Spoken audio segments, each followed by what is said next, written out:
오늘 제가 소개해드릴 제품은요, 너무나 우리 구독자님들이 잘 알고 계시죠?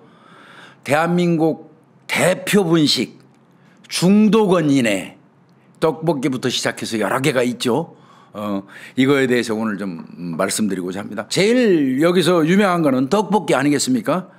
원래 이 떡볶이 덕후 모녀가 만들었다고 해요. 초간편 분말 소스 떡볶이라고 이렇게 이야기하죠. 물만 붓고 라면처럼 끓이면 그냥 오케이. 1단계에서부터 아주 매운 4단계까지 있으니까 여러분들이 선택해서 시키시면 되겠습니다. 저 같은 경우는 매운 거 못 먹어서 1단계나 2단계 먹고 있습니다. 그거 말고도 로제 짜장 소스죠. 그 다음에 밀떡도 있고요, 쌀떡도 있고 하니까 편하게 고르시면 좋을 것 같고요.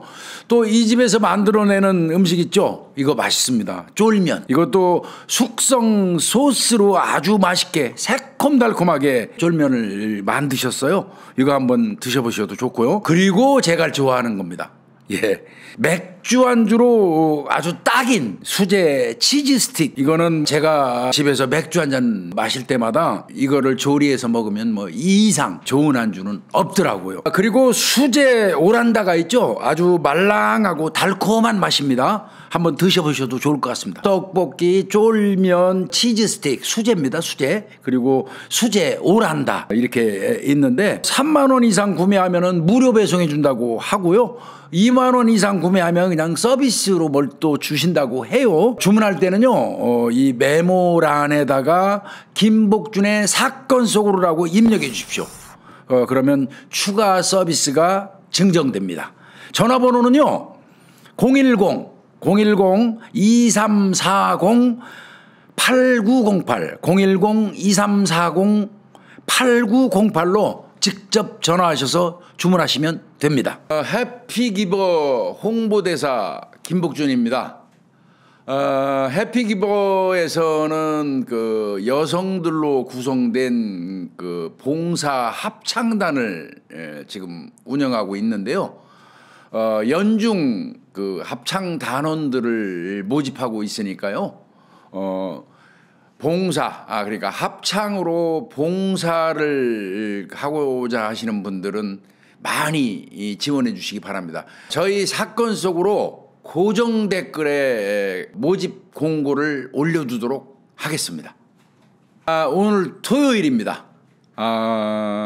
오늘도 이제 이슈거리가 좀 있어서 이 자리에 앉았습니다. 하여튼 가능하면 토요일은 빠지지 않고 그 주에 사건 사고가 많으면 반드시 이거를 제가 체크해 가지고 우리 구독자님들한테 한 주 동안에 일어났던 사건 사고를 브리핑해 드리겠다 하는 생각이 있어서 지금 이렇게 하고 있는데요. 제가 할 게 없어 가지고 우리 이번 주 토요일은 안 해야 되겠다. 이런 생각이 들으면 우리 사회가 안전한 거겠죠. 근데 좀 안타깝게도 이번 주에는 사건 사고가 적지 않습니다. 보니까 짜증나는 것도 여러 가지 있고 하여튼 오늘 제 브리핑을 보시면 이번 주에 있었던 사건 사고 정도는 여러분들이 손쉽게 이해할 수 있을 거라고 생각이 됩니다. 첫 번째 이슈를 좀 하나 볼게요. 이거는 잘한 사건인데 이거 경찰 직무를 잘했다 이렇게 칭찬도 해주면서 기분 좋게 시작을 해보려고 해요. 이제 이 뒤에 나머지 꼭지는 그닥 즐거운 소식이 아니니까요. 27일 날 그제죠. 경남경찰청 범죄대응과에서 발표한 게 하나 있었어요. 지난 22일 날 14시 30분경에 창원 마산 하포구 해안도로에서 100억 원대 불법 도박 사이트를 운영하다가 이제 도망댕기는 놈, 즉 말하면 이제 수배돼 가지고 지명 수배돼 가지고 도망댕기던 20대 남성이 하나 있었어요. 그러니까 20대 참 나이 20살에 불과한 애가 어떻게 불법 그 도박 사이트를 운영을 했는지 그리고 100억 원대까지 됐는지 참 모르겠습니다만은 이제 그렇게 해서 피해 댕기고 있었던 거죠. 계속 도망 댕기고 있었는데 얘가 검거된 과정을 보면 또 웃겨요. 얘가 차를 끌고 운전을 하고 쫙 가다가 아까 말씀드린 마산 하포구 해운동에 있는 한 도로 그 인근에서 이제 경찰 순찰차가 이렇게 범죄 예방 순찰을 하고 있었나 봐요. 근데 이 도둑이 재발 저린다고 할까요? 이놈이 이 수배자, 이놈이 운전을 하고 오다가 경찰차를 보더니 깜짝 놀란 거예요. 그래갖고 멈칫한 겁니다. 근데 그 짧은 순간에 차가 멈칫하는 그 짧은 순간을 경찰관들이 포착을 했어요. 아, 저거 경찰차 보고 멈칫하는 거 뭐 아마 짐작컨대 멈출 수 있으면 멈추고 새끼리 있으면 빠져나갈 거고 아니면 후진이라도 하고 싶은 그런 심정이었을 거라고 저는 생각이 됩니다. 그러다 보니까 멈칫한 건데 이거를 경찰이 바로 포착을 해가지고 그 차를 딱 정지를 시킵니다. 그리고 한쪽으로 대라고 한 다음에 그 사람한테 면허증 제시 요구를 했어요. 그랬더니 면허증 제시 요구에 불응해요. 여기서부터 좀 이상하죠. 그 사이에 이제 2인 1개조 경찰 순찰차니까요. 한 사람은 그 차량 조회를 이 차량 휴대용 차량 조회기가 있어요. 우리 휴대폰만한 거 경찰이 들고 다니는 게 있어요. 그걸로 차량 조회를 했더니 차량 소유주와 차주가 다른 겁니다. 즉 말하면 이건 남의 차를 운전하고 있는 거라고 볼 수 있는 거죠. 근데 이제 아마 이 범죄 대응팀이 한 6명 정도가 있었나 봐요. 제가 얼핏 생각하기엔 2명 정도가 일반적으로 두는 그 순찰이라고 생각했는데 봉고를 동원해 가지고 여러 명이서 아마 그 순찰을 하던 그런 케이스였는 것 같습니다. 지금 보니까. 그래서 이제 6명이 그 도주로를 딱 차단을 해요. 이게요, 한쪽으로 차를 유도한 다음에 차량 옆에 절대 차량 전면에 이제 경찰관들을 서 있지 못하게 해요. 혹은 차량 후면에 정면 후면에 경찰 못 서 있게 해요. 예전에는 경찰들이 앞으로 못 가게 뒤로 못 가게 경찰들이 서 있었어요.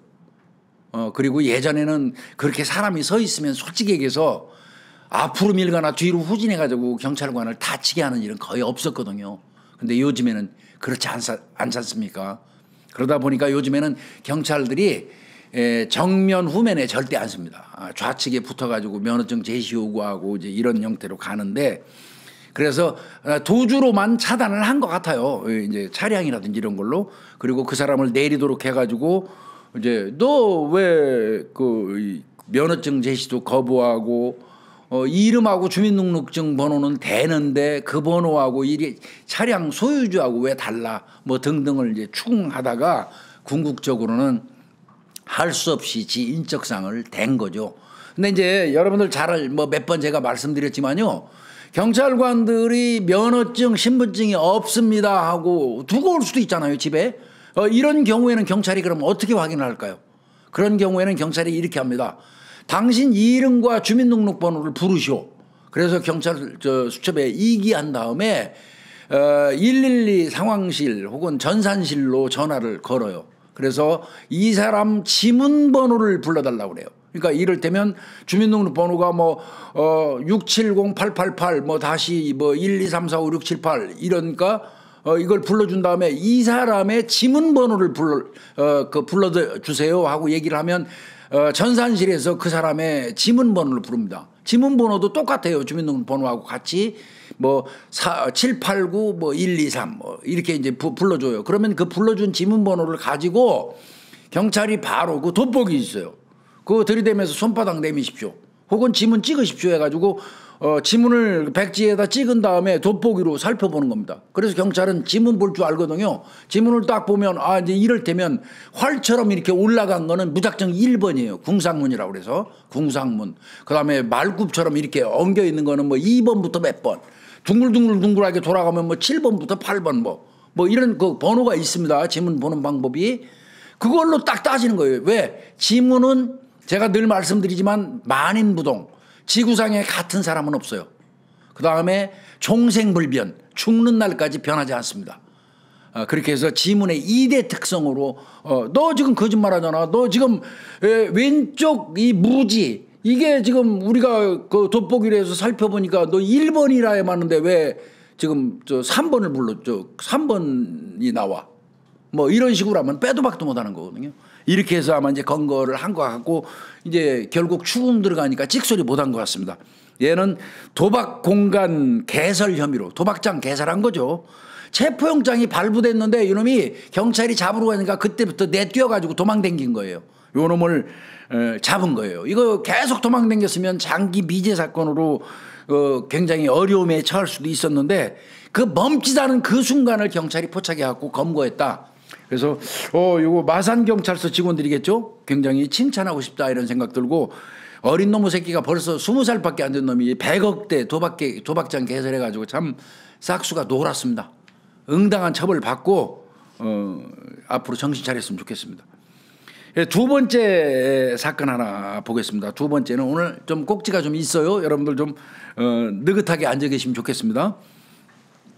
요거는 아파트 단지에서 오간 1,700만 원을 경찰이 보존해 준 기분 좋은 이것도 소식입니다. 이 앞에 기분 좋은 것만 먼저 붙였는데요.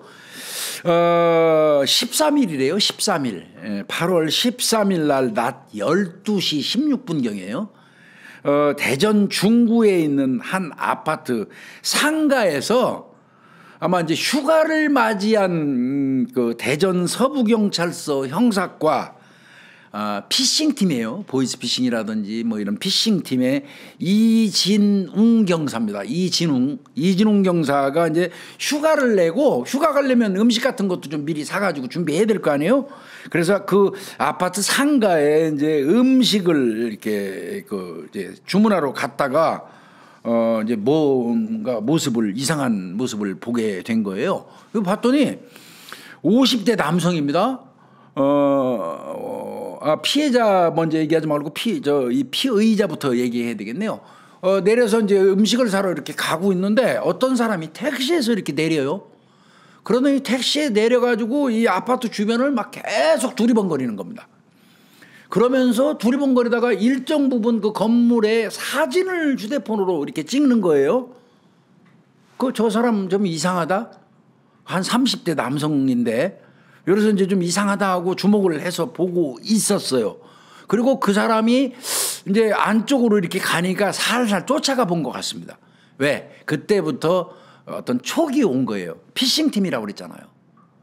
예, 현금 수거책들의 전형적인 행동을 본 겁니다. 택시를 이용한다, 내려가지고 건물 두리번거리면서 사진 찍는다. 그 사진 찍는 이유는요, 그 돈 받아오라고 시킨 놈한테 좌표 찍어주는 겁니다. 여기 도착해서 지금 그 조만간 그 피해자 돈 들고 오는 사람 쇼핑백 받아가지고 현금 들어있는 쇼핑백 받아서 내가 가겠습니다 하는 거를 좌표 찍는 그 과정이거든요.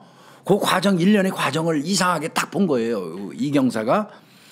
그리고 이제 요 놈이 서성거리고 있는데 아니나 다를까 잠시 후에 50대로 보이는 남성이 쇼핑백을 딱 들고 와가지고 그놈한테 전달하는 겁니다. 이건 아주 전형적인 어떤 그 보이스피싱에서 현금 수거책과 피해자의 모습이죠. 그래서 쫓아가가지고 그 자리에서 딱 검문하고 즉시 이거 그 거래관계 확인한 다음에 그 자리에서 112 신고해서 다른 경찰관들을 출동시키고요. 그 사이에 붙들고 있었어요. 잡고 있었는데 그 쇼핑백에는 현금 1,700만 원이 담겨 있었습니다.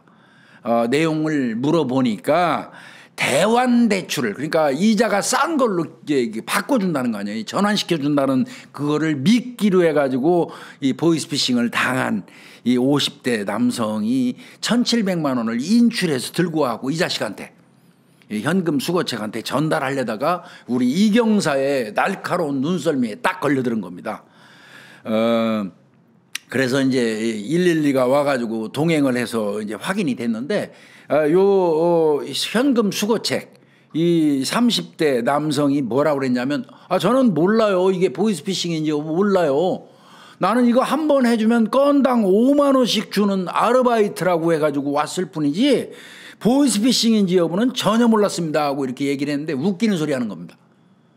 여러분들 이거 뭐 한두 번 봅니까? 한 번 그 가서 뭐 받아갖고 전달해 주는데 5만 원씩 주는 그런 고액 알바가 있습니까? 이거는 제가 판단할 때, 그리고 언론 보도를 통해서 나갈 만큼 나갔어요. 솔직히 얘기해서. 지금쯤은 뭐 그거 모르고 했습니다 하는 거 이거 안 통한다고 보는 게 맞습니다. 제가 볼 때는 알고 한 겁니다. 또 서로 범죄라는 사실을 몰랐다 손 치더라도 비정상적인 절차를 거쳐서 미필적으로나마 인식을 했었다면 이거는 통상 통신사기 그 피해 환급법에 의거해서 처벌을 하게 됩니다. 고액 아르바이트, 현금 배달 말이 안 되죠.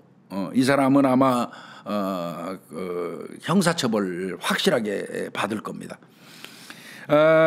뭐 여기서 조금 전에 제가 뭐 통신사기 피해 환급법하고 약간 짧게 말씀드렸는데 이 법률이 좀 길어가지고 좀 잘랐어요. 그 법률 그대로 그 읊어보면요, 이 굉장히 깁니다. 저도 외우기가 좀 어려워요. 전기통신금융사기 피해 방지 및 피해자 피해금 환급에 관한 특별법. 길지요? 이걸 어떻게 외우겠습니까?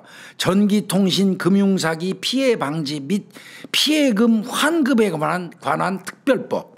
요거 시행된 지가 얼마 안 됐어요. 2024년 8월 28일 날 시행됐으니까 작년 이즈음에 시행이 됐지요. 요거는 이제 전기통신 금융 사기를 이제 방지하는데 정부라든지 금융회사가 일정 부분 책임을 져라 하는 의도 때문에 이제 이 그 법이 만들어졌고요. 그다음에 환급을 받으려면 예전에는 민사소송해야 됐어요. 이게 복잡했거든요. 그거를 약간 좀 편리하게 하기 위해서 만든, 그러니까 피해 환급금 절차를 좀 간소화하고 편하게 하려고 만든 그런 법이라는 거 참고적으로 아셨으면 좋겠습니다. 어찌됐건 대전 서부경찰서 형사과 피싱팀에 근무하는 이진웅 경사 1,700만 원 피해자 그 피해 안 당하게 해준 거예요. 이게 휴가 중에도 경찰이 이 주변을 꼼꼼히 살피면 이렇게 범인도 검거하고 범죄도 예방할 수 있다 하는 그런 사례이기도 합니다. 상 줘야 되겠습니다. 이건 상 주라고 정말 얘기해야 될 것 같습니다. 세 번째 가보겠습니다. 세 번째 보면 요 놈은 요 못된 놈입니다. 요 못된 놈인데요. 작년 5월 31일 날 이 상근 예비역으로, 그러니까 군인이신 분이에요. 준 군인이신 분. 상근 예비역으로 근무를 하고 있는 이 젊은 친구가 22살이에요. 얘가 군무, 이게 군대 업무죠. 군무를 기피할 목적으로 출근을 안 해버리는 거예요. 그 중대장이 전화하고 너 출근 안 하면 어떡하냐고 이제 뭐 그랬겠죠. 그랬더니 얘가 이렇게 얘기했어요. 중대장한테. 나 징계를 각오하겠습니다. 나 오늘 출근은 힘들 것 같습니다. 너무 힘듭니다. 이러면서 문자만 보내고, 속된 말로 개기는 거죠. 그러니까 즉시 군 뭐 헌병이나 이렇게 보냈겠죠. 그래서 1시간 19분 만에 집에서 이제 얘를 체포를 한 거예요. 체포를 해가지고 재판에 회부를 한 겁니다. 죄명이야 당연히 군무이탈이겠죠. 그런데 얘 군무이탈만 있는 게 아니에요. 확인을 해보니까 아주 죄질이 불량한 놈입니다. 이 젊은 놈이. 이미 얘는 그 상근 예비역이 되기 이전부터도 폭행 협박이라든지 뭐 이런 걸로 해가지고 여러 차례에 걸쳐서 기소를 당한 적이 있어요. 이른바 얘기하는 상습범이에요. 거기에다가 2022년 1월 달에는 공갈을 해가지고 1,100만 원을 갈취한 적도 있대요. 이게 상습이죠. 그리고 바로 작년에 2024년도에는 지가 어린애들한테 차를 빌려준 모양입니다. 그래 놓고 이제 차를 나중에 돌려받았는데 걔들한테 니들이 뺑소니 사고 냈다. 뭘 툭 치고 니들 모르고 온 것 같은데 그게 지금 뺑소니로 신고됐어 임마. 이러면서 합의 봐야 돼. 이러면서 수백만 원을 어린아이들로부터 갈취를 하기도 했다는 거예요. 그래서 이런 것까지 다 이게 군무이탈죄를 적용하는 김에 다 적용을 해버렸어요. 그래가지고 얘는 죄명이 군무이탈, 공갈 등등 해가지고 그 혐의로 재판에 회부가 됐는데 1심에서 지금 징역 1년 6월을 선고받게 됐습니다. 그리고 이제 2심에서 징역 1년으로 정리가 된 것 같습니다. 그러니까 뭐 궁극적으로는 1년으로 정리가 됐다는 건데 이제 그 이유는 피해자들한테 공탁을 일부 걸었어요. 그러니까 돈을 반합이라고 그러죠. 공탁. 피해자하고 직접 대면해서 합의 못하고 법원에다가 내 저 사람들한테 피해 당한 거에 대가로 얼마를 내겠습니다 해서 맡겨놓는 거예요. 그럼 피해자가 찾아가는 걸 공탁이라고 그러죠. 이제 그거를 한 거를 좀 참조해가지고 6개월을 까뱅이 해줬는데 저는 이 친구 앞으로 관리 잘해야 된다고 생각이 듭니다. 앞으로 예비 범죄자로서 손색이 없어요. 이거 집중해서 관리해야 된다는 생각이 좀 들어서 잠깐 얘기했어요. 근데 얘가 뭐 군무이탈하고 나 못 나가겠어요. 나 출근 못 하겠어요. 뭐 이런 거 이유인즉슨요. 또 꼴에 여자친구를 사귀었던 것 같아요. 근데 그 여자친구하고 헤어진 것 때문에 마음이 아프고 열받아서 나 군 복무 못 하겠다. 이렇게 버텼다는 거예요. 정상적이지가 않죠. 참 부모들도 걱정되겠습니다. 예, 다음 사건은요. 예, 요거는 좀 특별한 케이스라서 제가 좀 골라봤어요. 이게 이 교사, 여교사겠죠. 교사라든지 주변에 있는 지인들의 얼굴을 나체 사진에다가 합성하는 거를 우리가 딥페이크 음란물이라고 이야기하지 않습니까? 요거를 제작한 놈이 고등학생입니다. 그런데 아주 특별하게도 이 고등학생이 법정에서 구속되는 사례가 나왔어요. 앞으로 이거 경고입니다. 법원에서 지금 내가 볼 때는 법원에서 발하는 이거 경고라고 저는 생각이 드는데요. 이제 결론부터 먼저 말씀드리고 난 다음에 설명드릴게요. 인천지방법원 제1형사 단독 이창경 판사인데요. 엊그제입니다. 8월 27일 날 열린 선고 공판에서 성폭력 범죄의 처벌 등에 관한 특례법상의 허위 영상물 편집이죠. 이걸 이제 딥페이크를 허위 영상물 편집이라고 그래요. 죄명은 성폭력 특례법이죠. 이걸로 기소된 19살 고3인 것 같습니다. 얘한테 징역, 그러니까 이건 소년범이지 않습니까? 그러니까 얘한테는 부정기형이 떨어지죠. 그래서 장기 1년 6월, 단기 1년. 그러니까 잘하면 1년. 너 수감생활 싸가지 없이 개판으로 반성하는 거 안 보이면 1년 6월 풀로 살아라 하는 게 장단기형이에요. 소년범들한테만 유일하게 하는 겁니다. 그거를 선고를 했고요. 성폭력 치료 프로그램 이수를 40시간 반드시 들으라고 했고요. 아동과 청소년 관련 기관에는 한 5년 정도 취업을 금지하는 그런 이 명령을 내렸어요. 이 판사가 뭐라고 그랬냐면 피고인은 2달 동안이에요. 7월 달부터 그랬대요. 2달 동안 교실에서 여교사들의 뒷모습을 여러 번에 걸쳐서 촬영한 다음에 신체 부위가 부각되는 모습을 순차적으로 게시했다. 이 게시글을 보는 사람이 수천만 명에 달하자 인기가 많다고 판단해서 여교사의 뒷모습을 합성한 영상물을 게시한 뒤에 불특정 다수가 보게 했다. 이런 범행은 사회 구성원으로서 인격과 자질을 가르치는 교사를 왜곡된 대상으로 전락시키는 것으로 죄질이 불량하고 사회적 비난 가능성이 크다. 피해를 당한 여교사들은 지금 교단에 복귀를 하지 못하고 있고 지금 자기 얼굴이 있는 음란물이 지금 막 돌아다니는 거 아니에요. 이러니 교사분들이 충격이 얼마나 크겠어요.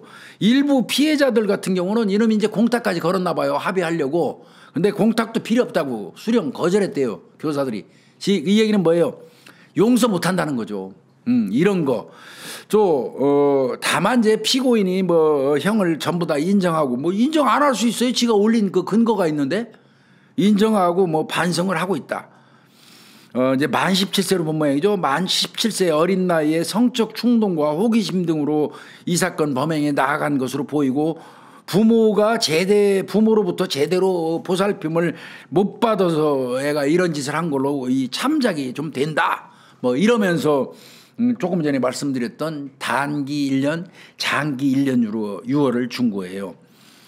그래서 얘는 지금 재판부에서 어지간하면 이 소년범 이렇게 구속 안 할 겁니다. 얘 법정 구속시켜버렸어요. 그동안 불구속 수사 상태에서 있다가 재판에 회부돼가지고 재판정에 가서 서 있는데 거기에서 판사가 야무지게 때려버린 겁니다. 적어도 1년은 너는 좀 살아 이놈의 새끼야. 이런 얘기입니다. 근데 뭐 이놈은 뭐 수사기관에서 이뻐서 그랬다 등등 이렇게 떠들었던 것 같은데 얜 요번 기회에 1년 내지 1년을 살고 난 다음에 두 번 다시 이따위지도 안 해야지 앞으로 굉장히 많은 세월 여생을 편하게 범죄자의 길을 걷지 않고 살 겁니다. 반성 많이 하길 바랍니다. 얘는 어차피 인천시 교육청 교권 이 보호위원회에서 퇴학 처분 내렸어요. 예. 그래서 요거는 법정 구속을 시켜가지고 미성년자 딥페이크 범죄를 엄단한 그런 사례라서 좀 가져와 봤는데 전국에서 이거 유사한 아마 재판이 많이 진행되고 있는 걸로 제가 알고 있어요. 엄청 많지 않습니까? 요 판사의 판결이 계기가 돼가지고 전국에 있는 이 판사들이 참작해서 요렇게 좀 엄벌에 처해주면 확실히 이 범죄는 줄을 겁니다. 뭐 제가 누차 말씀드렸지만 딥페이크 범죄는 이 어린 10대가 압도적으로 많습니다. 이 범죄자들이. 심지어는 뭐 중학생까지도 있지 않습니까? 요거 엄단 의지를 보여준 그 인천지방법원 이창경 인천지방법원 형사 1단동 이창경 판사님 고맙다고 이렇게 얘기할 수밖에 없겠네요. 반성 많이 하길 바랍니다. 요 하나 이제 또 참 이제 우리 사회가 언제부터 이게 막 흉기를 하도 들고 돌아다니면서 위협하고 지랄들을 하니까 법까지 만들어졌잖아요. 이게 공공장소 흉기 소지 혐의. 제가 경찰관 생활할 때는 흉기 소지하고 길거리 돌아다니면 그냥 즉심 넘겼어요. 경범죄 처벌법으로 처리했는데 이게 이제 너무나 심각하다 보니까 형사법이 생긴 겁니다. 공공장소 흉기 소지 혐의죄. 이거는 올해 4월 8일 날 시행되기 시작했어요. 오직 많으면. 오직 그리고 저희 사회가 불안하면. 흉기 들고 길거리 활보하는 놈들, 이 칼 들고 돌아다니는 놈들이 많아서 이 사회 일반인들한테 위협을 가하면 얼마나 불안하면 사회가 이 법을 만들었겠습니까? 공공장소 흉기 소지 혐의. 요거는 3년 이하의 징역 1,000만 원 이하의 벌금에 처하도록 이렇게 돼 있어요.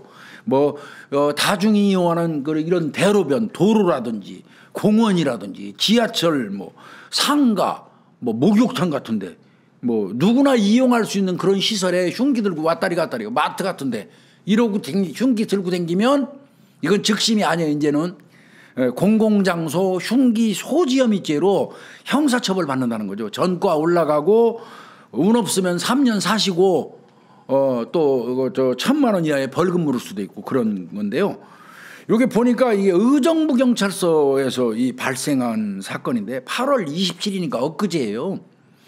8월 27일 날 자정입니다. 00시경에 의정부시에 있는 한 노상에서 술을 쳐드신 어떤 이 남성이 40대 남성이에요. 40대부터는 지천명이라고 그랬어요. 하늘의 뜻도 좀 어느 정도 알아가는 나이예요. 지천명이 아니라 불혹의 나이. 예? 참 답답합니다. 40대가 술에 쩔어가지고요. 편의점에서 구입한 23cm 길이의 커터칼 2개를 들고요. 그 길에서 턱 버티고 있는 거예요. 그 지나가는 사람들이 얼마나 무섭겠습니까? 그래서 이게 신고가 돼 있고요. 행인들이 신고를 해서 경찰이 출동해가지고 그 커터칼 내려놔. 이러니까 그거 들고요. 경찰관한테 오히려 위협하면서 가까이 오지 마. 응? 찌를 듯이 것처럼 이렇게 위협을 했다는 거예요. 이건 뭐 딱 그냥 경찰이 대상이 뭡니까? 테이저건감이죠. 그냥 그 즉시 그냥 흉기 내리라는 거 명령 한 3회 정도 했는데 거부하니까 테이저건 그냥 쏴서 그 자리에서 뻗게 했죠. 그래가지고 이제 체포했는데 이제 이거는 뭐 형사 입건해가지고 넘겨지면 적어도 뭐 형량은 모르겠습니다. 또 다른 전과가 있다면 뭐 형량이 떨어질 수도 있겠지만 그렇지 않다면 벌금이라는 금융치료를 좀 받을 겁니다. 참 공공장소 흉기 소지죄가 생길 정도가 됐으니 우리 사회가 참 어떻게 보면 불행합니다. 다음 사건입니다. 이거는 참 60이 넘어가지고 나이값 못하는 사람이 이 대한민국의 국격까지 떨어뜨린 참 한심한 사건입니다. 이 사건이 발생한 거는 8월 20일이에요. 8월 20일 날 03시경인데요. 03시경 인천시 중구 영종도에 한 게스트하우스가 있다고 그래요. 거기 이 게스트하우스를 운영하는 사람은 60대 남성 업주입니다. 이 사람이 객실에 투숙한 20대 중국인 여성이 있었어요. 이 중국인 이 여성이 이제 그 객실에서 03시경이니까 잠자는 시간이지 않습니까? 잠자고 있는데 메시지를 딱 보내요. 자냐? 이 메시지를 보내왔고 이 여성 같은 경우는 그 늦은 시간에 숙소 주인으로부터 자냐는 메시지를 받으니까 나 그냥 대답 안 해버리면 자는 거 아니겠어요? 그러니까 대답 안 해버린 거예요. 그때 이미 이 여성은 불 끄고 침대에 누워 있으니까 그게 이제 그 자냐하고 온 건 02시 30분이래요. 그래 대답을 안 해버렸죠. 잔다는 거를 그대로 표현하기 위해서. 그런데 그러면 끝나야 되잖아요. 그리고 02시 30분에 왜 자냐고 물어봐요. 자기 그 객실에 투숙한 사람 여성한테 20대 여성한테. 대답 안 했더니 30분이 지난 03시경에 슬그머니 와가지고 비밀번호를 알고 있지 않습니까? 그거를 끽끽끽 눌러요. 참 이거 소름 끼쳤을 겁니다. 이 여성. 예, 그리고는 결국 들어왔어요. 그리고 안으로 들어오니까 이 여성이 놀래가지고 자냐고 재차 물어볼 때 이제 거기서 마주보고 재차 물어본 거죠. 자냐고 그러니까 나가라는 의미로 한국말 잘못하니까 쏘리 이렇게 얘기를 한 것 같습니다. 그럼 가야죠. 거기 겨들어온 것도 잘못인데. 그런데 그럼에도 불구하고 거기서 아마 이상한 짓을 하려고 했던 것 같습니다. 그러니까 그 즉시 이 경찰에다가 위협을 느꼈다고 이제 이렇게 신고를 했고요. 경찰이 잽싸게 출동을 해가지고 이 사람을 연행을 했는데요. 조사하는 과정에서 가까운 사이라서 대화를 나누려고 했대요.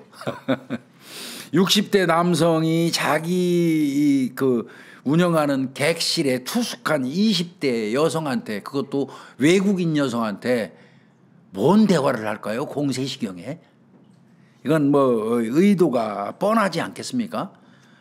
그래서 이제 이 사람은 이 법적 조치가 됐는데요. 이 여성이 돌아가 가지고요 개망신했습니다. 이거 굉장히 많이 보거든요. 중국 사람들 족수 많지 않습니까? 이 사람 돌아가 가지고 SNS 샤우 홍슈라는 데가 있대요. 여기에다가 자기는 그 한국에 좋아하는 가수 보려고 혼자서 한국에 입국해가지고 SNS상에서 추천도 많고 친절하고 가격도 싸다고 하는 그 장소 갔는데 그 60대 이 업주한테 이상한 일 당할 뻔했습니다 하는 글을 올려버린 거예요. 이제 아마 여기 이 업장은 내가 볼 때는 적어도 중국인 승객 아마 손님은 아예 못 받을 겁니다. 그거 떠나서 이게 무슨 개망신입니까? 나이가 60 이상 처먹어가지고. 이런 거 보면 저도 나이 먹어갖고 정말 창피해. 그런 거 하나도 심정적으로 이게 컨트롤이 안 되면 그 수양을 어떻게 닦았는지 살아온 과정이 보여요. 정말 뭐 이후에도 뭐 성희롱 범죄라고 얘기하니까 뭐 보상을 하겠다. 네가 나를 좋아하는 줄 알았다. 뭐 등등으로 황당한 주장을 늘어놨다고 그러면서 사업은 그래도 계속하고 싶습니다. 뭐 이렇게도 얘기했다고 그러고 뭐 이랬다는데 그 뭐 심지어는 겁까지 줬대요. 네가 이거 저 SNS상에다 퍼뜨리면 내가 명예훼손죄로 법적 책임질 거다. 뭐 이러면서 했다는데 네티즌들 얘기는 막 많이 떴더라고요. 누가 지보다 40살 이상 많은 그 영감을 좋아하겠냐. 참 이런 말까지 들어야 될까요? 나이 먹어가지고 존경받아야 될 나이에 말이죠. 그래서 이런 그 망신스러운 추태를 보인 그 60대 숙박업주 얘기를 좀 해봤습니다. 정말 좀 창피합니다. 창피해요. 다음 사건은요. 요 놈은 제가 볼 때는 굉장히 위험하다고 판단이 돼가지고 잠시 골라봤는데요. 서울 서초구 양재역 번화가죠. 양재역 인근에서 이제 길을 지나가다가 전면에서 반대편에서 오는 그 여성들만을 노려요. 그래가지고 일부러 그 여성들한테 이 교차하잖아요. 이렇게 오가면서 그 순간에 콱 부딪혀 버리는 거예요. 여성들한테. 그런 남성이 검거가 됐어요. 얘는 이제 폭행 혐의로 결국은 경찰에 입건이 됐는데 뭐 지는 뭐 지나가다 실수했다 이렇게 얘기를 한 것 같은데 요 내용은 좀 다릅니다. 이게 여성 제보자가 CCTV 영상을 제공한 것 같은데 8월 5일 날 오전에 양재역 8번 출구 쪽에서 이제 촬영이 된 거예요. 그 영상에는 인도를 걸어가고 있는 그 여성이 있어요. 그 여성이 걸어가고 있는데 앞쪽에서 한 남성이 양팔을 아주 씩씩하게 흔들면서 걸어오고 있어요. 그러다가 교차하는 순간 이 여성의 오른팔 쪽을 그냥 강하게 팍 친 다음에 사과도 없이 가는 겁니다. 이거 옛날에 그 껄렁패들이 지나가는 사람한테 어깨 팍 부딪히고 시비하는 그 양태하고 비슷한데 비굴한 새끼가 여성들만 대상으로 했다는 거죠. 그리고는 팍 부딪히고 사과도 안 하고 그대로 그냥 본인은 막 충격에 의해서 몸이 팽 돌았대요. 그런데도 그냥 간 거. 이거 폭행입니다. 그리고 나중에 보니까 팔이 시퍼렇게 멍이 들었더라는 거예요. 너무 불쾌하고 화가 나더래요. 그래서 화딱지가 나왔고 이분이 지푸라기라도 잡는 심정으로 중고거래 플랫폼에다가 양재역 폭행을 목격한 분들을 찾는다는 이런 글을 하나 올려봤대요. 그랬더니 한 사람 더 나와요. 한 달 전쯤에 그 양재역 쪽에서 이 여성한테 이런 식으로 폭행을 하는 놈이 있다는 글이 올라와 있던 게 하나 발견이 돼요. 그 글에도 보면은 양재역 8번 출구 앞에서 마주오던 남성한테 팔꿈치로 어깨 부위를 가격당했다는 그런 내용이 뜬 거예요. 그렇다면 요거는 사건의 시간, 장소, 가해자의 수법이 동일하죠. 그렇지 않습니까? 그러면 요 놈은 상습적으로 그때쯤 돼가지고 나와서 여성들만 골라가지고 어깨치기 하는 거예요. 시비하고. 그래서 이제 이 여성이 지금 조금 전에 나도 당했는데 당신 한 달 전에 당한 거하고 보니까 요 놈이 같은 놈 같아요. 우리 경찰에 신고합시다. 이래가지고 경찰에 신고를 했어요. 그랬더니 이제 경찰이 CCTV 분석을 통해서 2개의 영상을 CCTV 분석을 통해서 경찰이 그 놈을 찾았더니 깜짝 놀란 겁니다. 한 놈에 한 놈. 그러니까 결국은 한 놈이 상습적으로 여성들만 가면 그렇게 했던 겁니다. 그래서 경찰이 폭행 혐의로 입건하고 조사를 한 거고요. 고의가 아니고 실수였다고 이렇게 얘기했는데 누가 봐도 고의적인 거는 뭐 영상에 다 나와 있고요. 뭐 부딪히고 가서 타박에 의해서 멍들으면 기본이 상해 2주입니다. 2주. 그러면 얘는 상해죄 진단서가 제출되면 상해죄로 처벌받을 257조 형법 그 가능성이 상당히 많다고 보여집니다.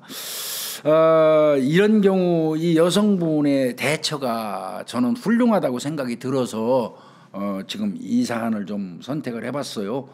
여성분들 뭐 다 사람이니까 아무 이유도 없이 지나가는데 일부러 꽉 부딪히고 가고, 대로변에 사람 많으니까 거기서 왜 나 억지로 밀고 부딪힙니까 하고 따지면서 싸울 수 있어요. 근데 이 여성분은 그렇게 처리 안 했지 않습니까?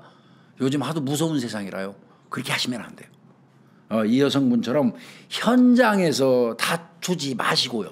예, 이렇게 그놈이 지나가면 뒷모습이라도 촬영을 하세요. 그 주변을 이렇게 찍으세요. 그러면 경찰이 그 동영상을 찾기 쉽거든요. 그 정도 해가지고 경찰에 신고하는 게 가장 현명한 대처법입니다.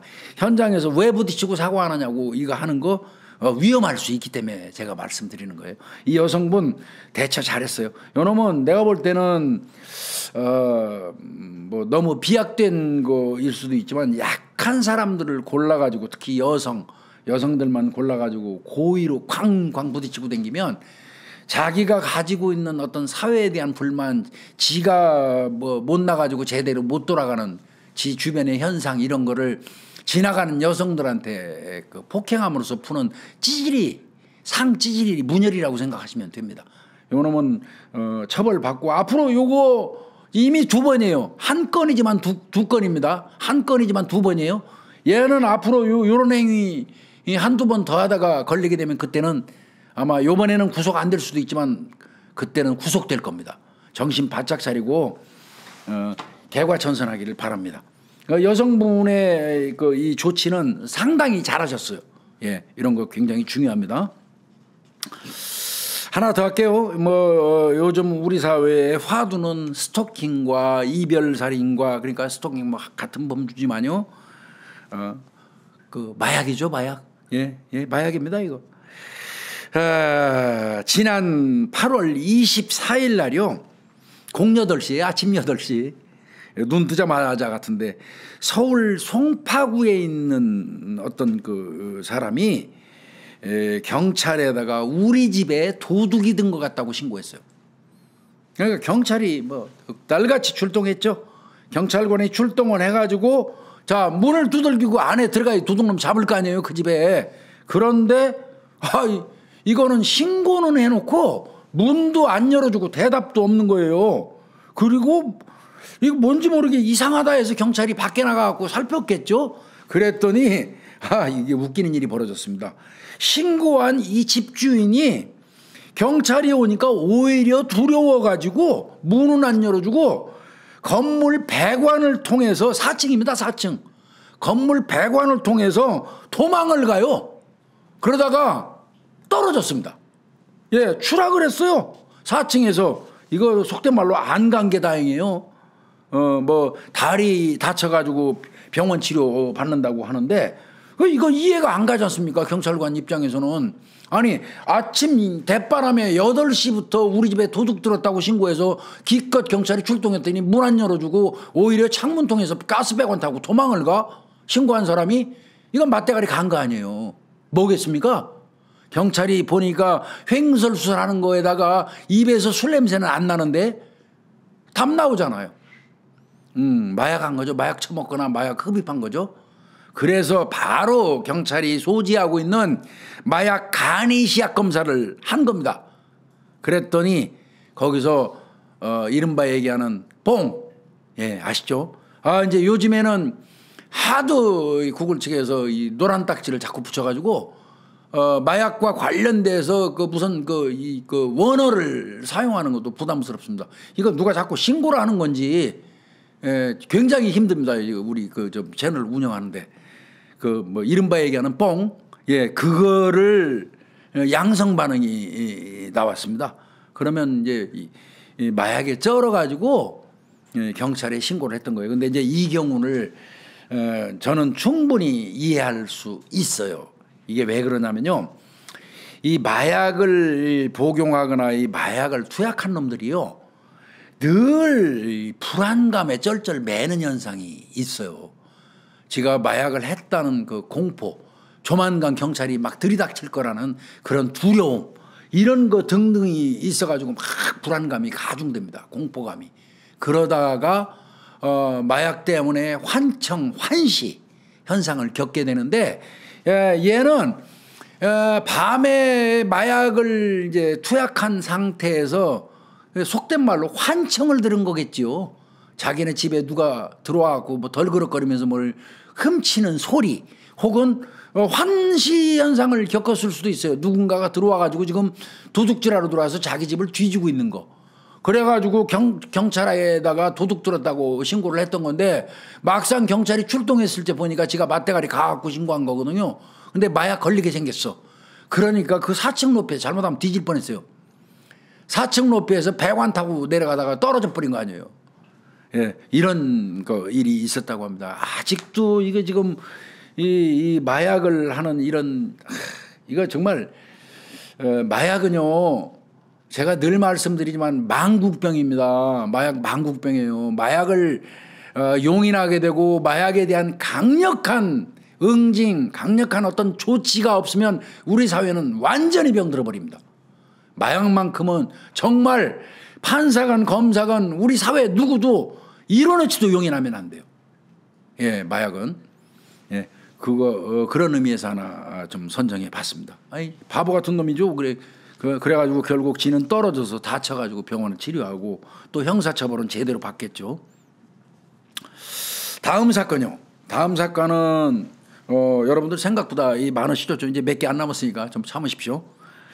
요거 이게 고양이한테 생선 맡긴다고 그러죠. 전신 마취 수술을 받고 정신이 흐릿한 상태에 있는 여성 환자를 성추행한 30대 남성 간호사가 있었습니다. 요놈이 실형을 선고받았다 하는 그런 내용인데요. 인천지방법원 부천지원 제1형사부 여현주 재판장인데요. 26일 날, 8월 26일 엊그제예요. 준유사 강간 아시겠죠? 준강간, 강제추행하는 거. 사람이 의식을 잃은 상태를 이용해서 그런 짓을 하는 거를 이제 준자 붙이는 거예요. 강간에 준한다는 거예요. 똑같습니다. 저벌은. 준유사강간, 준강제추행 혐의로. 왜? 마취된 상태에서 항거 불능 상태를 이용해가지고 강제추행을 했거나 유사강간을 했기 때문에 준자를 붙인 거예요. 요걸로 기소가 된 34살 먹은 남성 간호사 요놈한테 징역 2년 6월을 줬어요. 2년 6월. 그리고 얘한테는 너 성폭력 치료 프로그램도 40시간 수강해 이 자식아.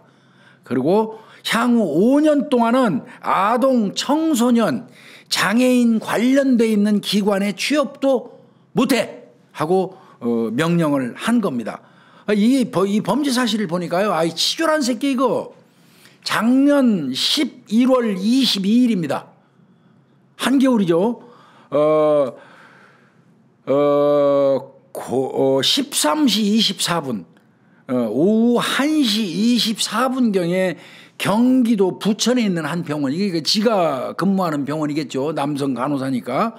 거기에서 전신마취 수술을 받은 20대 여성 환자를 이놈이 이제 이렇게 끄는 걸로 이송을 이제 하게 됐어요. 그래서 1층에 있는 엑스레이 검사실로 가야 된대요, 원래가. 그런데 요놈이 딴 생각이 들었어요. 의식을 완전히 잃은 20대 여성을 보니까 음심이 돋은 거예요. 양아치죠. 그래서 이 여성을 그냥 8층으로 데리고 갑니다. 8층으로 끌고 가가지고 환자가 덮고 있던 이불 속으로 손을 집어넣어가지고 수술복 단추를 풀고 여성의 신체 중요 부위를 지속적으로 만진 겁니다. 아, 치졸한 놈의 새끼 아주. 이게 이제 걸려들어서 재판에 회부됐는데, 얘는요 확인을 해보니까 이미 이전에도 강제추행이 있어가지고요 재판 중에 있었다는 거예요. 그런 새끼가 또 이런 짓을 한 겁니다. 그래서 저는 이 생각이 문득 들었어요. 이 병원에서 그 사실을 모르고 있었는지 여부는 모르겠지만 이렇게 이 강제추행 사건으로 재판 중에 있는 놈이 현업에서 일단 배제가 돼야 되는 게 아닐까요? 그리고 난 다음에 재판 결과 보고 혹시 그게 오해라든지 무죄일 수 있으면 그때 가서 처분해 주면 되는데 병원에서 뭐 몰랐으니까 그랬겠죠. 그래서 이거 거르는 것도 굉장히 필요하겠다는 생각이 문득 들었습니다. 그래서 얘는 지금 징역 2년 6월을 받았어요. 이거는 재판부 말 맞다나 피해자는 전신마취 상태로 보호를 받아야 될 환자였음에도 불구하고 피고인이 범행 대상으로 삼아와서 환자의 인격을 침해하고 또 더 나아가서는 의료인에 대한 사회적 신뢰를 심각하게 훼손까지 했던 그런 사건 아니겠습니까? 저 여기서 한 가지 좀 말씀드리면 당연히 이 여성분도 사정이 있으니까 전신마취 상태에서도 보호자가 따로 없었겠죠. 그런 부분은 좀 안타까운 부분이긴 한데요. 요건 병원 측에서 좀 신경 써줬으면 좋겠다는 생각이 문득 들었습니다. 보호자가 같이 따라와서 이렇게 이동할 때 동행하면 이런 일은 없겠죠. 근데 동행할 사람이 분명히 이 여성한테는 있었을 거예요. 그런 경우라면 가급적 전신마취 상태 20, 30대 여성들 같은 경우에 한 사람이 홀로 병실 간 이동을 하는 경우는 여성 간호사분들을 좀 추천하면 어떨까 하는 그런 생각도 그냥 개인적으로 해봅니다. 뭐 병원에 여러 가지 사정이 있고 또 남성 간호사 전체가 이런 일을 할 거라고 또 추단한다는 오해는 받을 수 있으니까 그건 굉장히 조심스럽고요. 그러나 뭐 슬기롭게 그런 여지라든지 그럴 소지, 뭐 그런 염려를 불식시킨다는 부분에서 병원 측에서 할 수 있지 않겠나 이런 생각도 문득 듭니다. 하여튼 이놈은 생선한테 고양이한테 생선 맡긴 꼴 된 그런 사건이라서 한번 골라봤어요. 이놈은 많이 혼나야 되고 제가 볼 때는 얘는 간호사 하면 안 됩니다. 얘 간호사 하면 절대 안 된다고 생각이 듭니다. 영원히 다른 직장 찾아보는 게 좋을 것 같습니다. 다음 사건입니다. 이것도 조금 앞에서 했던 이 사건과 맥락이 비슷해요. 이건 제목부터 그래요. 눈 감으라고 하더니 여성의 신체를 400여 차례 촬영한 치위생사 법정 구속됐다는 내용이에요. 이 치과에 있는 엑스레이 촬영실 그리고 버스 정류장 등지에서 수년간에 걸쳐서 여성들을 불법 촬영한 직업이 치위생사, 이 사람한테 징역 1년 6월을 선고했다 하는 그런 내용이거든요. 그리고 성폭력 치료 프로그램 이수 40시간, 그 다음에 출소 이후에도 아동 청소년 관련 또 장애인 관련 기관에 3년 동안 취업 제한까지 받은 거예요. 얘 죄명은 성폭력 범죄의 처벌 등에 관한 특례법상 카메라 등 이용 촬영죄 아시죠? 그 다음에 강제추행 30세예요. 1년 6월을 줬는데 얘 그 죄를 보면요. 이거 참, 야, 이놈도 이거 어마무시한 놈입니다. 이거 정신질환 테스트할 필요 있어요. 얘는요. 2018년부터 2024년까지 약 7년, 6, 7년 인천 남동구의 치과, 지가 근무하는 곳이겠죠. 거기에서 뭐 20대 여성을 엑스레이실에서 촬영할 때 막 다리 만지거나 중요 부위 이렇게 만진다든지 뭐 이런 거 등등으로 하고 또 사진 촬영을 했다는 거고요. 버스 정류장에서도 이렇게 했는데 이게 나중에 아마 이게 휴대폰 압수해서 나온 숫자일 거예요. 449회입니다. 이 정도 되면 병이죠. 얘 치료 단단히 세게 해야 됩니다. 이 피해자 같은 경우 이제 한마디로 이렇게 얘기하면 사랑니 빼려고 치과에 갔대요. 그래서 엑스레이하고 CT 컴퓨터 단층 촬영 요거를 찍던 중에 눈 감으세요. 이거 찍어야 되니까 눈 감으세요 하고 해서 이제 시키는 대로 눈을 감았더니 다리 쪽에 이상한 느낌이 들더래요. 그래서 눈을 살그머니 떠봤대. 그랬더니 이놈이 어느 부위를 찍고 있는지 아시죠? 예, 거기를 찍고 있더라는 겁니다. 이 새끼 이거 양아치죠 이거. 그거 말고도 뭐 작년 그 7월 2018년 12월 달에 술 취해서 잠든 여성의 어떤 그 여성은 그때는 또 강제 추행까지 했어요. 막 만지고. 그러니까 얘 병입니다. 이거 병. 그래서 요 놈도 지금 징역 1년 6월을 줬다 하는 내용. 이게 의료인들이 남성 간호사, 치위생사, 의료인들이 이런 짓을 하면 이 여성 환자들 이거 불안해서 병원 가겠어요?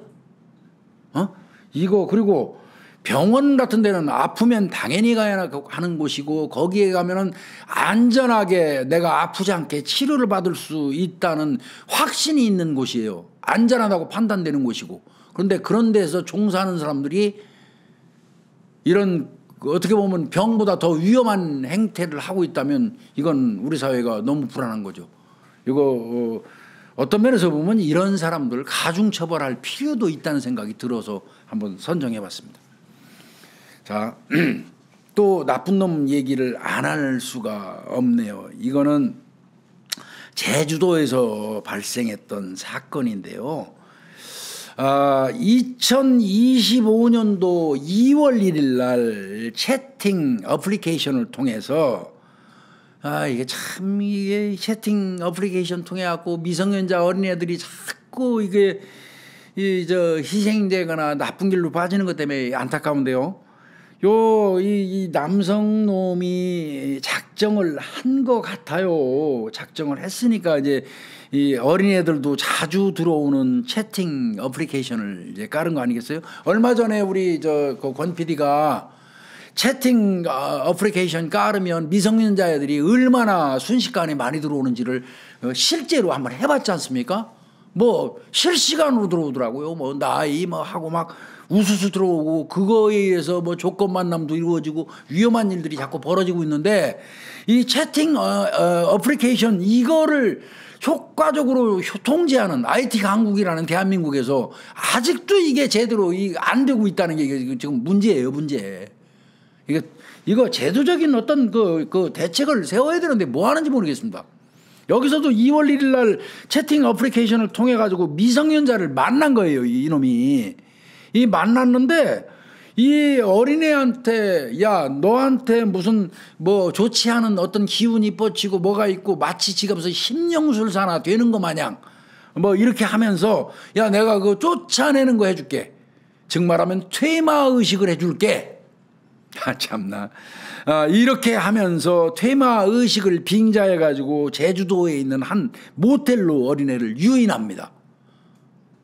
그래가지고 눕히고 난 다음에 퇴마의식을 빙자해서 성폭행을 하고요. 그 성폭행 장면을 또 촬영까지 했어요. 그 촬영한 이유는 네가 당한 거를 밖에 나가서 얘기하면 이걸 완전히 막 뿌려버릴 테니까 너 알아서 해. 즉 말하면 협박용으로 지가 성폭행한 거 무마용으로 이 촬영을 했던 겁니다. 그리고 그거를 이왕 찍으면 이제 그렇게 얘기하니까 아이가 꼼짝 못 하거든요. 그러니까 내친 김에 모텔 옮깁니다. 다른 모텔로 가가지고 또 애를 감금시킨 상태에서 성폭행을 했고요. 그리고 이제 끝났는데 그 이후에도 이제 지 자신이 생각해도 불안했던 모양이죠. 이 나쁜 놈의 새끼가 이틀 뒤에 2월 3일 날 다시 연락을 해가지고 너 있었던 일 남한테 얘기하면 정말 이거 다 촬영한 거 유포하고 너 그냥 안 놔둬 하면서 협박을 했던 거예요. 그러니까 이게 도저히 못 견뎌서 신고가 된 걸로 보여져요.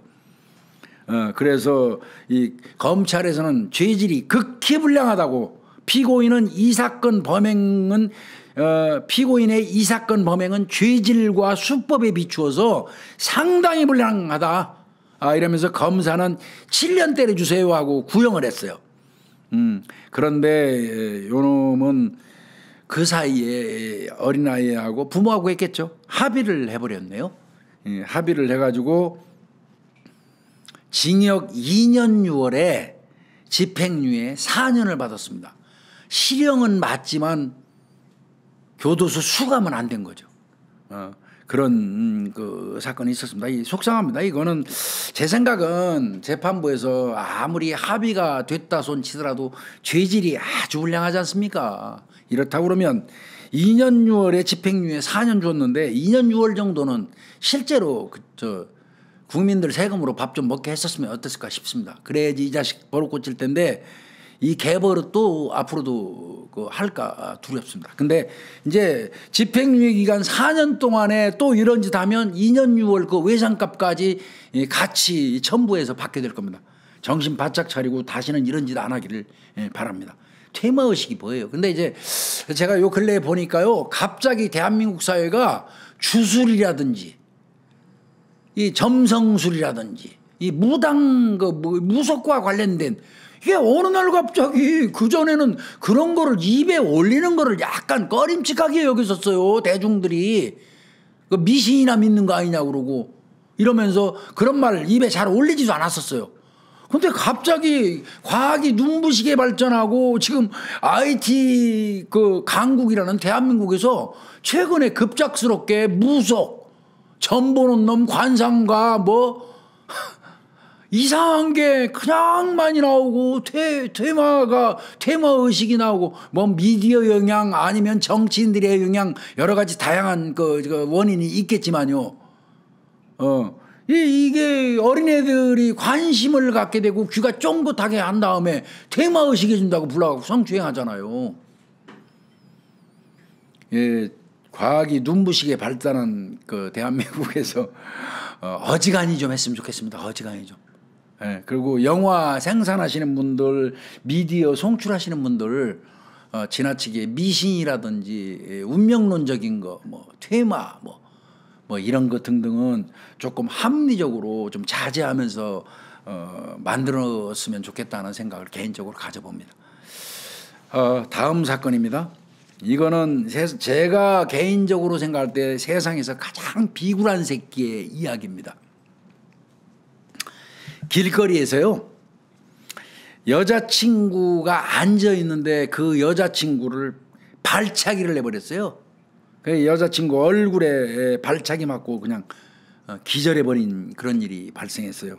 참. 사람의 얼굴, 앉아있는 사람의 얼굴을 남성이라고 하더라도 벨길질해가지고 그렇게 하는 게 쉽지 않아요. 간이 붙지 않으면 그런 짓 안 합니다. 그런데 그 발차기를 한 사람이 더더군다나 30대 현역 태권도 선수입니다. 그리고 관장을 하고 있으니까, 그럼 관장을 하고 태권도 관장을 하고 있다는 얘기는요, 적어도 공인 5단입니다. 사범은 일반적으로 4단 정도에서 사범 활동을 하고요, 공인 5단을 받으면 태권도 관장이라고 하거든요. 그러면 5단 이상인 거예요. 근데 이 친구가 이놈이 예, 이것도 내가 보니까요, 사귀던 여자예요. 그 사귀던 여성과 술자리에서 말다툼이 있었던 것 같습니다. 한 달 전에요. 예, 이제 한 달 전 사건이에요. 그러다가 아마 그 여성이 이제 말다툼하니까 그 밖으로 나와가지고 이제 앉아 있었던 것 같아요. 지인들 여러 명하고 있는 데서 이제 말다툼이 있고 짜증이 나니까 여성이 나와서 이제 앉아 있었던 것 같은데, 그것 때문에 이제 열받는다고 벨길질을 한 것 같은데요. 여성이 상당히 많이 다쳤어요, 얼굴. 그래서 이 코 쪽을 다쳐가지고 뭐 피가 어마무시하게 났다고 하고, 살려달라고 소리를 질렀음에도 불구하고 그 쓰러진 여성을 그대로 방치하고 갔다는 거예요. 그 여성은 병원에서 얼굴 신경이 안 돌아올 수도 있다, 이런 그 진단을 받았다고 하는데요. 그랬으면 그 여성을, 지가 사귀던 여성을 그 벨길질해가지고 그렇게 해놓고 방치하고 사라졌고 결국 행인들이 구조해가지고 병원에 이송했단 말이에요. 그랬으면 사과를 하든지 뭐 어떤 그 사후에 그 조치가 있었어야 되잖아요. 근데 그건 없고요. 오히려 그 여성이 없는 여성의 자취방에 무단으로 침입도 하고요. 새벽 내내 여성한테 수백 통이 넘는 전화를 계속 걸었다는 거예요. 그러면서 여성을 오히려 막 의심하면서 너 나 다른 남자 있잖아 막 등등으로 따지기도 했다는 겁니다. 그래서 이제 이 법원이 요놈한테 100m 이내 접근 금지, 그 다음에 전화, 뭐 문자, 뭐 이런 거 통신 제한 조치까지 이렇게 내렸고요. 경찰에서 입건해가지고 했는데 경찰이 입건한 거는 당연히 다쳤으니까 상해죄하고요. 그 다음에 계속 전화질하고 지랄했으니까 스토킹 범죄, 스토킹 처벌법을 적용을 해가지고 구속을 했어요. 이거 구속 안 하면 안 되죠.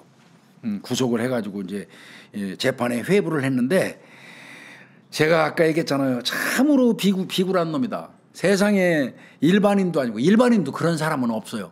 태권도 선수라는 놈이 발로 앉아있는 사람의 안면을 강타하면 그건 죽으라는 얘기죠. 그래서 심지어 어떤 사람들은 살인 미수 아니냐 이런 말도 있고요. 딸을 셋 둔 아빠가 이 소식을 접하고 딸 셋이 있는 사람이라 남일 같지 않았나 봐요. 여자친구가 뭔 죄가 있길래 저렇게 나쁜 행동을 하냐. 저 새끼 엄벌이 져야 된다. 저러려고 운동했냐. 저런 놈은 선수 자격도 박탈해야 된다. 뭐 이런 글들이 엄청나게 올라왔다고 해요. 제가 요전에 우리 그 후배 그 무도교관 불러다가 방송 한 번 적도 있는데 무술과 무도는 다르자고 그러잖아요. 예. 도입니다. 무도입니다. 무도는 처음부터 끝까지 예의로 시작해서 예의로 끝나는 거라고 제가 말씀드렸지 않습니까? 무도를 하는 사람은요, 절대로 이유 없이 상대를 공격하지 않습니다. 부득이하게 그 배운 무술을 사용하는 거는 약자를 돕거나 구원하기 위한 거거나 아니면 자기 자신이 급박히 닥쳐온 어떤 위험으로부터 부득이할 때만 그 무술을 사용하는 겁니다. 세상에 자기가 사귀던 그 여성, 더더군다나 앉아있는 상태에 무방비한 여성을 사카키라고 그러죠. 우리 공찰 때 차는 킥처럼 차 가지고 코뼈 아마 부러졌을 것 같아요. 이렇게 했다면 이거는 빨리 일찌감치 무도인으로서의 어떤 자격, 무도인의 수치입니다. 더 이상 무도하면 안 될 것 같고요. 도복을 2번 다시 입어서는 안 되겠다는 이런 생각이 들었습니다. 이건 비굴함의 극치입니다. 세상에 이 무도 고단자가 무방비 여성을 앉아있는데 발로 찬다? 얼굴을, 안면을. 어떤 면에서 보면 이건 죽으라고 찼을 수도 있어요. 막말로. 참 비굴한 새끼입니다. 예, 상응한 처벌, 일단 구속됐으니까요. 제대로 상응한 처벌을 받기를 바랍니다. 자, 또 하나 더 하겠습니다. 이거는 이제 결과죠. 결과. 이거 제가 설명드려야 되겠죠. 이거 한번 전 채널에서 했을 것 같습니다. 올해 2월 달에 경기도 고양시 덕양구 삼송동에 있는 한 중국 식당에서 60대 여성 업주를 흉기로 찌르고 시신을 훼손한 여성이 하나 있었죠.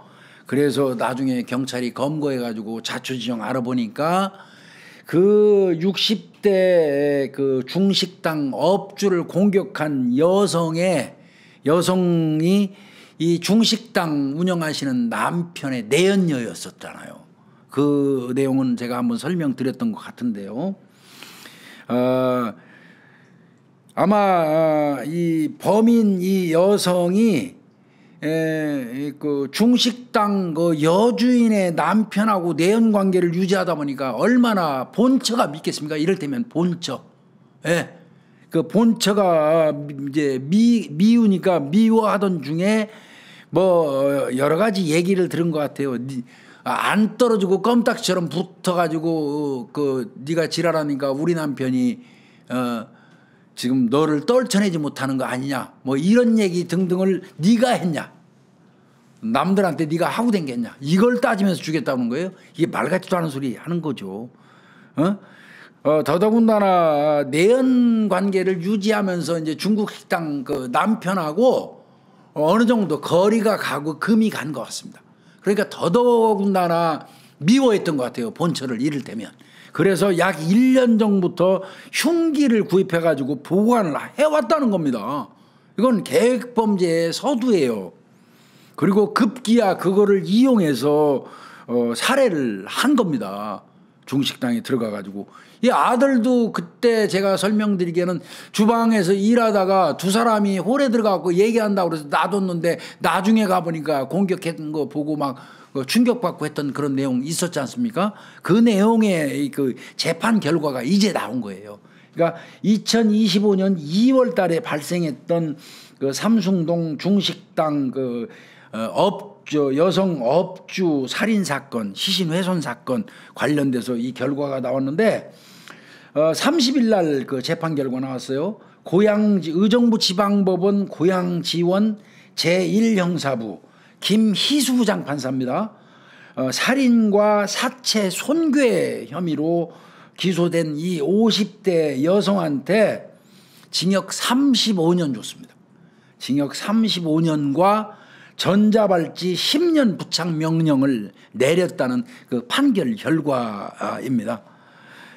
이거는 재판부 보기에 범행 수법이 매우 잔혹하고 유족은 갑자기 가족을 잃고 극심한 정신적 고통을 겪고 있다면서 피고인이 피해 회복을 위한 조치도 하지 않고 있고 범행의 위험성과 잔혹성 그다음에 피해 정도 등 여러 측면을 적용해서 중형에 처한다 이렇게 얘기를 했어요. 본인은 뭐 정신과 약 복용하고 있고 술 먹어갖고 심신미약했다고 말도 되지도 않은 소리 씨부리고 앉아있지만 흉기 오래전에 이미 가지고 있었잖아요. 구입해서.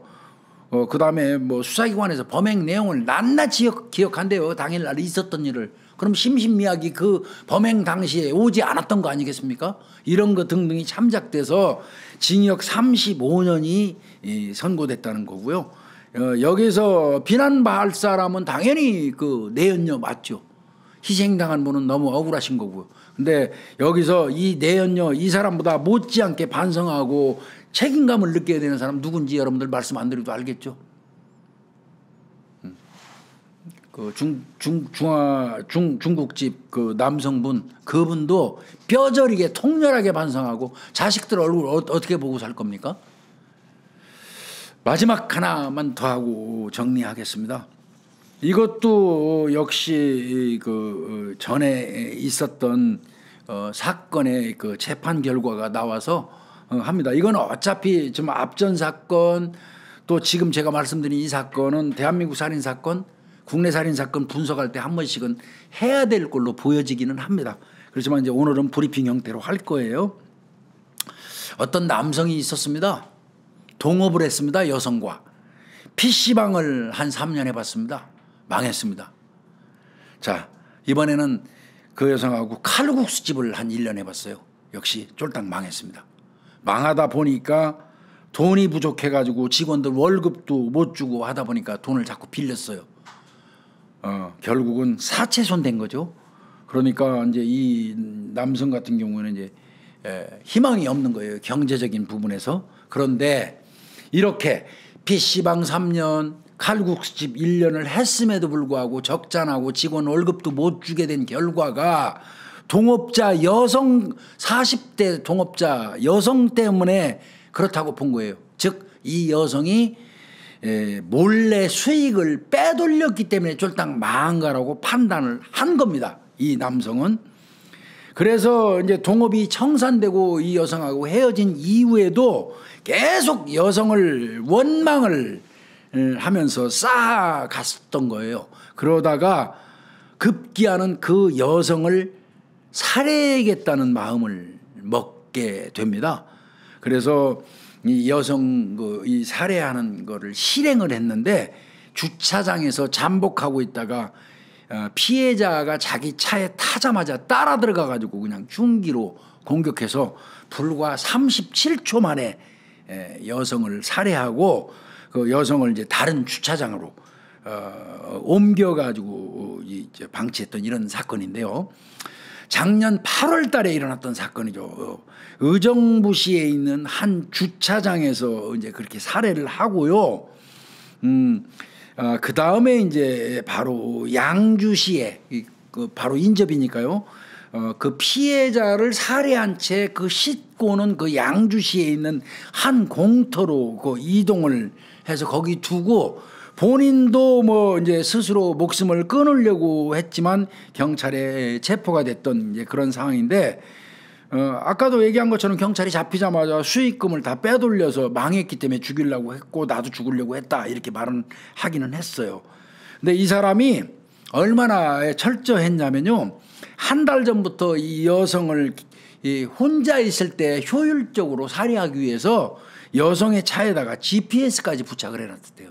그러니까 이 여성이 수익금을 다 빼돌렸다고 그냥 격하게 계속 그 자기 망한 거를 이 머릿속에 쌓아두고 있었던 걸로 보여집니다. 이 피해자 같은 경우는 굉장히 어려운 상태에서도 혼자서 딸을 그 키우기 위해서 알바도 하고 공장에 취업해 있다가 이 꼴을 당했었죠. 그래서 참 굉장히 안타까운 사건이 있었는데, 이 사람에 대해서 1심, 2심 다 그 징역 25년을 선고했다는 그런 내용의 기사가 떴습니다. 뭐 본인은 뭐 형량이 너무 무겁다, 내가 우발적으로 흥분한 상태에서 범행한 거다 어쩌고저쩌고 했지만 이거 일체 받아들여지지 않았고요. 재판부는 계획범죄가 명백하다고 봤어요. 흉기를 미리 준비하고 그다음에 피해자 그 운전석에 피해자가 들어가니까 바로 문 열고 들어가서 1분도 안 돼서 37초 만에 마구 찔러갖고 살해했잖아요. 그러면 무슨 우발일 수가 있겠습니까? 그게 대화 한마디 나눈 적도 없이 바로 시작했는데, 그래서 계획범죄로 본 것 같고요. 그래서 징역 25년을 선고했고 대법원 2부 엄상필 대법관도 25년이 맞다 해가지고 결국은 의정부에서 이 동업자였던 여성 살인 사건은 징역 25년으로 종결됐다는 보도를 알려드립니다. 오늘 뭐 이번 주 중에도 제가 찾다 보니까 뭐 이거보다도 좀 뭐 지지부지한 건 전부 뺐습니다. 그럼에도 불구하고 이렇게 많네요. 다시 말씀드리지만 그 주에 사건 사고 반드시 우리 구독자님들이 한 번 정도는 더 터본다, 한번 그 걸쳐가 봐야 된다 하고 생각되는 그런 사건들이 일어나면 반드시 토요일 날 구독자분들한테 그 브리핑을 하는 방법으로 하겠습니다.